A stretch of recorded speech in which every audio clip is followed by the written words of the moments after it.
G'day punters, welcome back to Bet It Out for another winter weekend of thoroughbred action. I'm Louis Human Watt, and you know by now my man is Ryan Cook there in the Sunshine State. We're going to the Sunshine Coast ride. We're going to start with the Winx Skinnies. Yes, hello again, Louis. The Queensland Carnival wraps up this weekend. We've got a good field for this race on the sunny coast. I'm going to take the double figure value here on Bollinger Miss, who was a little slow away at Ipswich last start, but I thought she made up some really good ground. The key to her chances here is she gets in nice and light at the weights. I do have a bit of a question mark over her wet track form, but in a very open field, I think you can entertain her each way. Yes, a very open field. As respectfully as possible, I don't know if we've got the second coming of the great mare in this field, Ryan, but I did find one that is absolutely flying, and that is Mr. Bianco. He is going super at the moment, putting together a win streak, and I think the wide draw would be a concern, but I don't know if there's that much. I'm just under him, and I think if they can just be aggressive, push forward from the wide draw and try to find a posse or even kick on a lead, he might be hard to pick back. What about the Caloundra Cup?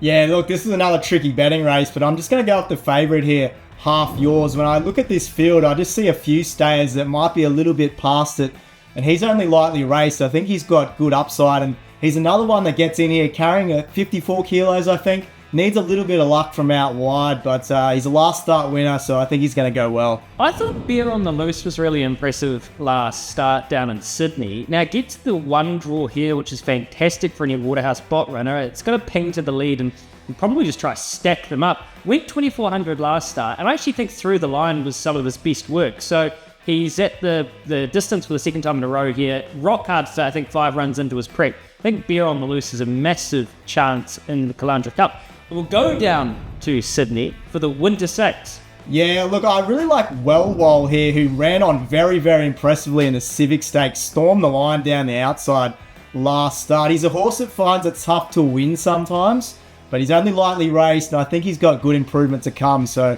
I'm keen on him to improve into this race, and we're getting a good price as well. I've found the Son of Franklin here, Green Fly, and I just love his preparation. I think it's a very smart placement by the yard.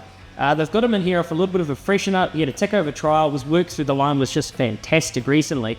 1,400 metres is, for a Frankel, I mean, it's incredible really. His record at the distance is nearly impeccable. So, I think Green Fly has a massive chance. I just hope he can get a split at the right time. He probably will be back in the field. What's your best bet for the whole weekend, Ryan? I'll stick on the sunny coast, race 5, Vodka Martini, bit of a second up specialist, so I'm pretty keen on his chances. We'll go to New Zealand for me, race 5 at Otaki Confetti. 4 of the 5 horses that beat her last start have come out and won, so that's what you call a very good form race. Punters, I hope you have a very good weekend. What are you really gambling with? For free and confidential support, call the number on the screen or visit the website